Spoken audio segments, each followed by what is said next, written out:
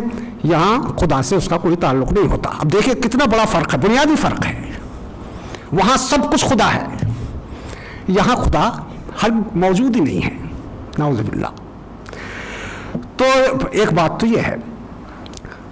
تو گویا حاکمیت الہ کا معاملہ یہ ہے کہ وہ اسلام کی شورائی نظام کے اندر ہے، اور جمہوریت میں انسان ہی سب کچھ ہے، عوام ہی سب کچھ ہے. وہ جو کچھ بہتر سمجھتے ہیں وہ کرتے ہیں، اور جو کچھ وہ چاہتے ہیں وہ ہوتا ہے. انہیں کوئی روکنے والا ہاتھ نہیں ہو سکتا، اور وہ براہ راست بھی کر سکتے ہیں اور اپنے منتخب نمائندوں کے ذریعے سے بھی کر سکتے ہیں. ایک فرق تو یہ ہے. دوسرا فرق یہ ہے کہ یہ جمہوریت میں ظاہر ہے سب لوگ آپس میں مشورہ نہیں کر سکتے. اتنا بڑا ملک ہے، اتنی بڑی تعداد انسانوں کی ہے، تو پھر وہ اپنے درمیان سے نمائندے منتخب کرتے ہیں، اور نمائندوں کو پوری آزادی ہوتی ہے، لامحدود آزادی ہوتی ہے کہ وہ عوام کے حق میں، عوام کے مفاد میں جو کچھ بہتر سمجھتے ہیں وہ کریں. یعنی ان کے لیے کوئی گائیڈ لائنز پہلے سے ایسی چیز نہیں ہوتی کہ آپ یہاں جا کر ٹھہر جائیں گے، یہاں تک آپ جا سکتے ہیں. آپ شراب کو اگر مفید سمجھتے ہیں پیسے کے لحاظ سے تو آپ شراب کو جائز کر سکتے ہیں، لیکن ایسا نہیں ہے کہ وہ اگر شراب کو ناجائز قرار دے دیں تو ایسا نہیں ہے ان کے پاس کہ صاحب وہ کوئی ایسا بنیاد ہو کہ صاحب ہم اس کو جائز نہیں قرار دینا چاہیے. اگر فائدے میں ہے یعنی افادیت کا نظریہ ان کے سامنے رہتا ہے. اچھا، فائدہ بدلتا رہتا ہے. فائدہ تو آپ دیکھتے ہیں، ایک چیز آج مفید معلوم ہوتی ہے مجھے، کل مجھے مفید نہیں معلوم ہوگی. آج ایک چیز انسانوں کے لیے مفید معلوم ہوتی ہے، کل ایک دوسرے لوگ کھڑے ہو کر کہتے ہیں نہیں غلط ہے. انسانوں کا ذہن و فکر تو بہت محدود ہوتا ہے. آج ایک گروہ ایک بات کہتا ہے، دوسری طرف دوسرا گروہ دوسری بات کہنے لگتا ہے. ایک پارٹی کچھ کہتی ہے، دوسری پارٹی کچھ اور کہنے لگتی ہے. آج ایک پارٹی کسی چیز کو جائز قرار دیتی ہے، کل وہ ناجائز کہنے لگتی ہے. تو اس لیے یہ جو معاملہ ہے جمہوریت کا، تو یہ یہاں اکثریت ہی سب کچھ ہے. جو وہ فیصلہ کر لیں گے وہ ہوگا. جس طرف 51 آدمی ہوں گے علامہ اقبال کے بقول کہ بندوں کو گنا کرتے ہیں تولا نہیں کرتے، 51 لوگ اکثریت سے جو فیصلہ کر لیں گے وہ فیصلہ ہوگا. وہ انسان کو اخلاقی لحاظ سے تباہ کرے یا انسان کا جو بھی نتیجہ ہو، ان میں اس سے کوئی سروکار نہیں ہوتا. تو اکثریت کے فیصلے وہاں فیصلے ہوتے ہیں. اسلام کی جو شورائی نظام ہے اس میں وہ بالکل الگ ہے. اسلام کا شورائی نظام یہ ہے کہ یہاں خلافت کا تصور ہے. یہاں تو نظام اللہ کا ہے، اور اللہ نے جو قرآن و سنت دیے ہیں اس کے دائرے میں رہ کر کے انسان فیصلہ کر سکتا ہے، اور کوئی قانون ساز مجلس قرآن و سنت سے باہر نہیں جا سکتی. اور آپ یہ بھی سمجھیے کہ جو خلافت کا تصور ہے کسی فرد کے لیے نہیں ہے، سیاسی اور قانونی لحاظ سے. یہ بات بہت ذہن میں ہم سب کے رہنی چاہیے. یہ ملت اسلامیہ پوری امت کے لیے ہے خلافت کا نظام. اس لیے حضرت ابوبکر صدیق کو کسی نے کہا خلیفۃ اللہ، تو آپ نے منع کر دیا، نہیں خلیفۃ اللہ مت کہو، خلیفۃ اللہ نہیں ہوں میں، خلیفۃ المومنین ہوں، خلیفۃ المسلمین ہوں. تو یہ جو خلافت ہے اللہ تعالیٰ کی کہ آپ میرے دیے ہوئے نظام کو زمین پر چلاؤ، نافذ کرو، یہ امت مسلمہ کے لیے ہے. اللہ کے دیے ہوئے اس حاکمیت کو سے جو اقتدار اللہ تعالیٰ انسانوں کو دیتا ہے اور جو خلافت کا مقام عطا کرتا ہے، امت مسلمہ کا مقام ہے وہ. اور امت مسلمہ اپنے درمیان سے کسی کو حاکم چن لیتی ہے، اولی الامر چنتی ہے، اور وہ اولی الامر جو ہوتا ہے وہ عوام کا نمائندہ ہوتا ہے.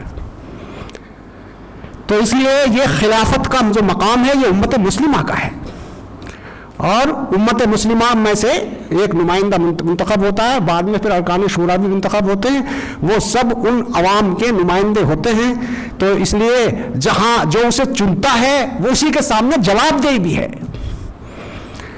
تو وہ جو حاکم ہے جسے چنا گیا ہے تو وہ عوام کے سامنے بھی جواب دہ ہے اور خدا کے سامنے بھی جواب دہ ہے۔ خدا کے خلافت کا مطلب یہ ہے کہ خدا کے نظام کو نافذ کرے، تو اس لحاظ سے بھی نظر رکھے گا کہ خدا ناراض نہ ہو جائے، اور عوام پر بھی نظر رکھے گا کہ کہیں عوام ناراض نہ ہو جائیں۔ تو وہ عوام کے سامنے بھی جواب دہ ہوتا ہے اور خدا کے سامنے بھی جواب دہ ہوتا ہے، اور عوام بھی اس پر نظر رکھتے ہیں کہ کہیں اللہ کے دیے ہوئے نظام کی خلاف ورزی تو نہیں ہو رہی ہے، اور اللہ تعالیٰ کی نظر میں تو ہر چیز موجود ہے۔ تو تیسری چیز یہ ہے۔ چوتھی چیز جو سیکولرزم ہے ہندوستان کا یا ڈیموکریسی کا، یہ ساری دنیا میں اس کا ڈنکا بجتا ہے۔ سیکولرزم کا مطلب یہ ہوتا ہے کہ کسی مذہب کی بنیاد پر آپ کوئی قانون سازی نہیں کر سکتے۔ ویسے تین تعریفیں ہوئی ہیں اس کی۔ پہلے تو سیکولرزم بولا جاتا تھا یورپ میں یا کمیونسٹوں میں خاص طور سے خدا کے انکار کے لیے، مذہب کا انکار، سیکولرزم۔ بعد میں لوگوں نے تجربہ کیا تو بعد میں لوگوں نے کہا کہ بھائی خدا کا انکار تو بہت مشکل ہے، لیکن یہ ہو سکتا ہے کہ اجتماعی معاملات میں خدا کا کوئی رول نہیں ہوگا، اور مذہب جو ہوگا وہ پرائیویٹ مسئلہ ہوگا ہر فرد کا۔ تو گویا اجتماعی معاملات، ظاہر ہے سیاست کا معاملہ بھی اجتماعی معاملہ ہے، تو اجتماعی معاملات میں خدا کے لیے کوئی جگہ نہیں ہوگی، البتہ پرائیویٹلی ہر فرد خدا کو مان سکتا ہے، اس پر عمل کر سکتا ہے۔ تو دوسرا معاملہ یہ، دوسری ڈیفینیشن۔ تیسری ڈیفینیشن یہ ہوئی جو ہمارے اس ملک میں اختیار کی گئی ہے، اور ہم اس کو ایکسیپٹیبل سمجھتے ہیں، بس قابل گوارا سمجھتے ہیں، ورنہ ظاہر ہے اجتماعی معاملات میں بھی اللہ تعالیٰ کی ہدایت پر عمل ہونا چاہیے۔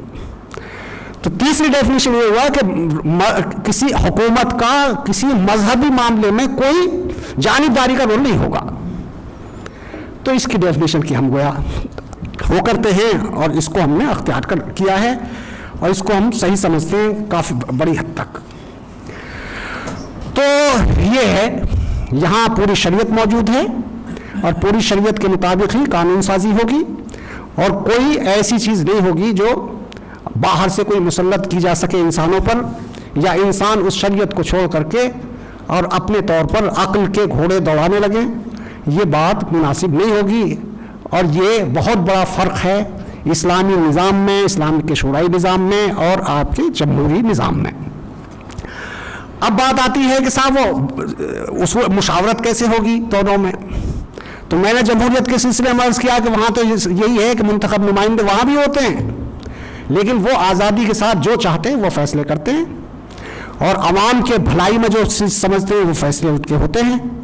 بلکہ عوام کی بھلائی کو تو ذرا میں تکلفاً کہہ رہا ہوں، جو اپنی بھلائی یا اپنے فائدے کے لیے سمجھتے ہیں ان کو ان کی بھی قانون سازی ہوتی ہے۔ تو آپ روزانہ دیکھ رہے ہیں، ساری دنیا میں دیکھ رہے ہیں، ہندوستان میں بھی دیکھ رہے ہیں۔ لیکن یہاں کا اصول یہ ہے، سب سے پہلا اصول تو یہ ہے کہ جو اولی الامر منتخب ہوگا، جو حاکم منتخب ہوگا، اس کو یہاں تو یہ ہے کہ جتنا گیا کوئی گزرا آدمی ہو، اب تو کردار کا کوئی معاملہ ہی نہیں رہ گیا سیاست میں، بلکہ اب سیاسی پارٹیوں کے سامنے کوئی ایجنڈا ہی نہیں ہے کردار سازی کا۔ اور یہ بات ذہن میں رہنی چاہیے کہ کردار بنتا ہے اصول سے، اگر اصول پر عمل ہو تو آدمی کا کردار بنتا ہے، اور اصول پر عمل نہ ہو تو بے کرداری ہوتی ہے۔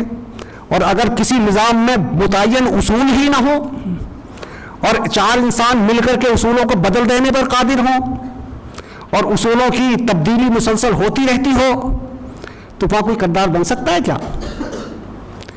کردار بنتا ہی ہے متعین اصولوں سے، متعین قدروں سے۔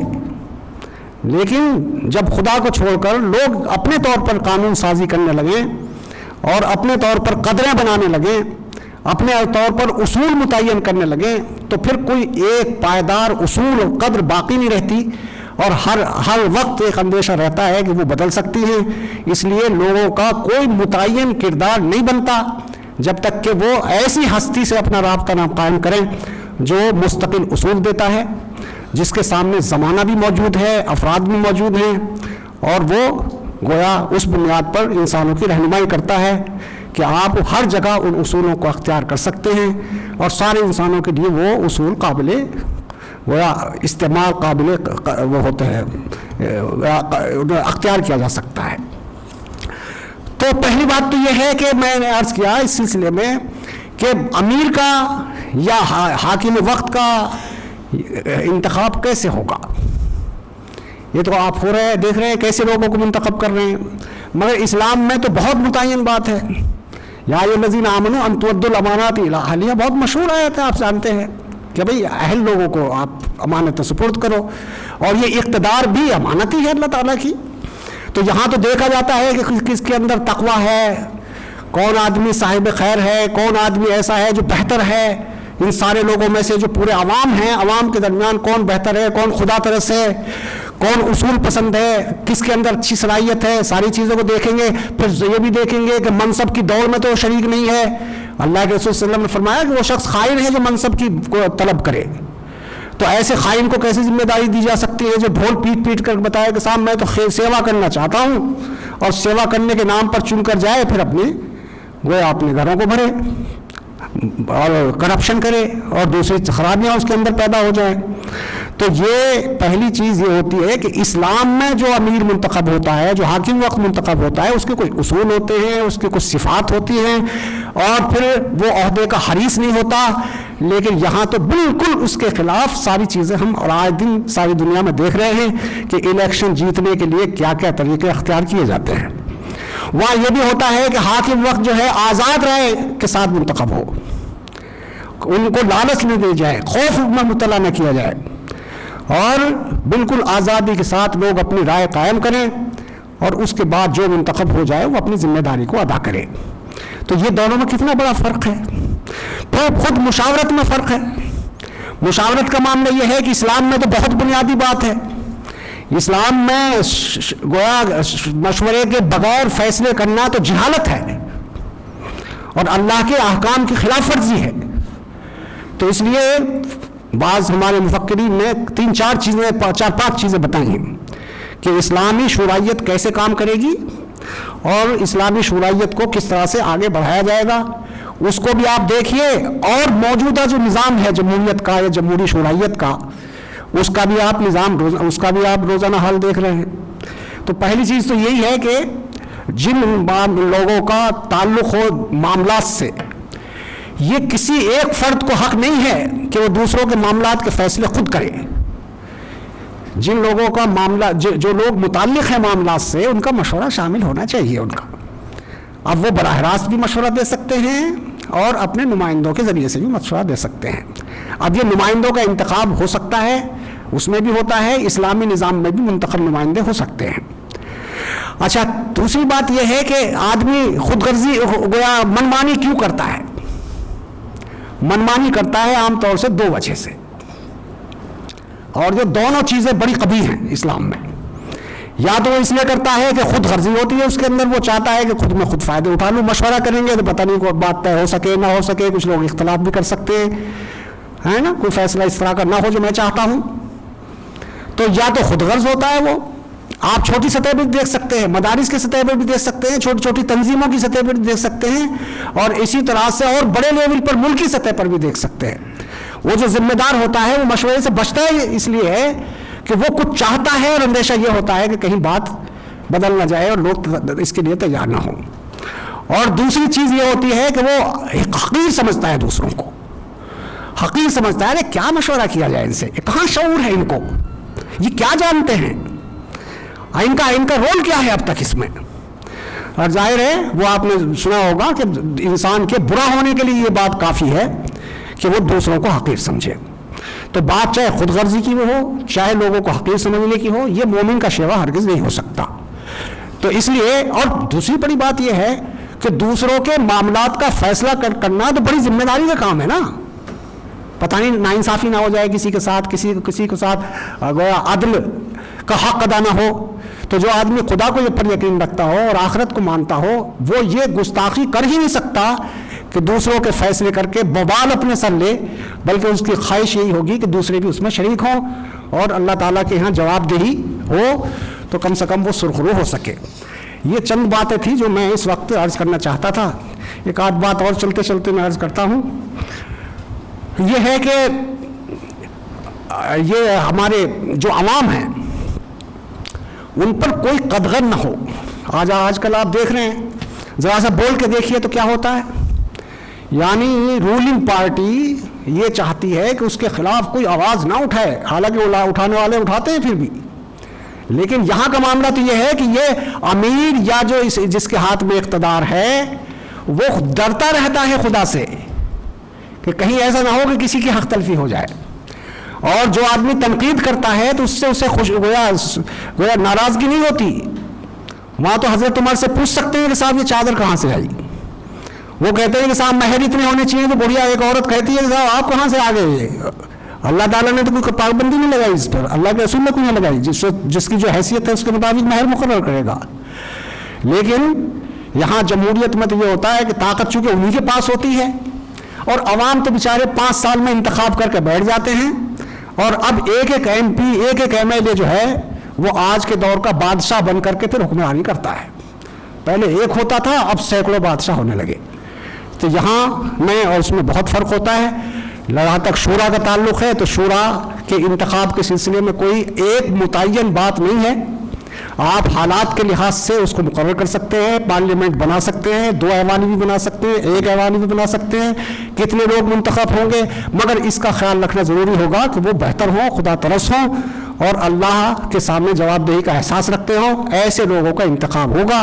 انتخابی نظام اپنے اپنے تمدن اور اپنے اپنے حالات کے لحاظ سے بنایا جا سکتا ہے, اور مشورہ گویا لازمی ہے, اور مشورے کے بغیر اسلامی شرعیت کوئی معنی نہیں رکھتی. یہ چند باتیں تھیں جو عرض کی گئی. وآخر دعوانا الحمدللہ رب العالمین.